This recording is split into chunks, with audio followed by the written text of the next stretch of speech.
السلام علیکم ورحمۃ اللہ وبرکاتہ۔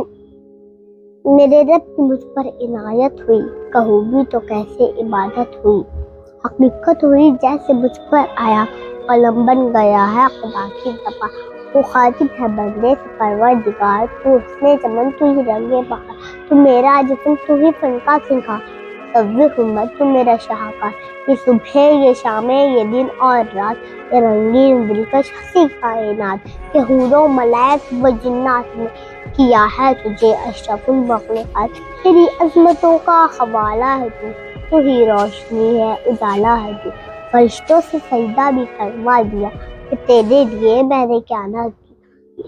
یہ دنیا جہاں بزم آرائیہ، یہ محفل یہ میلے یہ تنہائیہ، فلک کا تجھے شامیانہ دیا، زمیں پر تجھے آبادانہ دیا۔ ملے آبشاروں سے بھی حوصلے، پہاڑوں میں تجھ کو دیے راستے، یہ پانی ہوا اور یہ شب و قمر، یہ موج رواں یہ کنارہ بواں، یہ شاخوں پہ غنچے چڑھتے ہوئے، فلک پہ ستارے چمکتے ہوئے،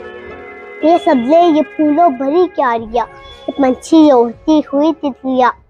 یہ شعلہ یہ شبنم یہ مٹی یہ سنگ، یہ جھرنوں کے بجتے ہوئے جل ترنگ،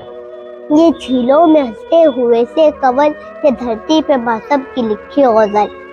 یہ سردی یہ گرمی یہ بارش یہ دھوپ یہ چہرہ یہ قد، اور یہ رنگ و روپ درندوں چرندوں پہ قابو دیا، تجھے بھائی دیکھ کر کے بازو دیا، بہن دی تجھے اور شریک سفر، یہ رشتے یہ ناطے گھرانہ ہے گھر، یہ اولاد بھی دی یہ والدین، الف لام میم قاف اور عین غین، یہ عقل و ذہان شعور و نظر، یہ بستی یہ تہرا یہ خشکی یہ تر، آشتے کتاب ہدایت بھی دی، نبی بھی اتارے شریعت بھی دی، غرض کے سبھی کچھ ہے تیرے لیے، بتا کیا کیا تو نے میرے لیے۔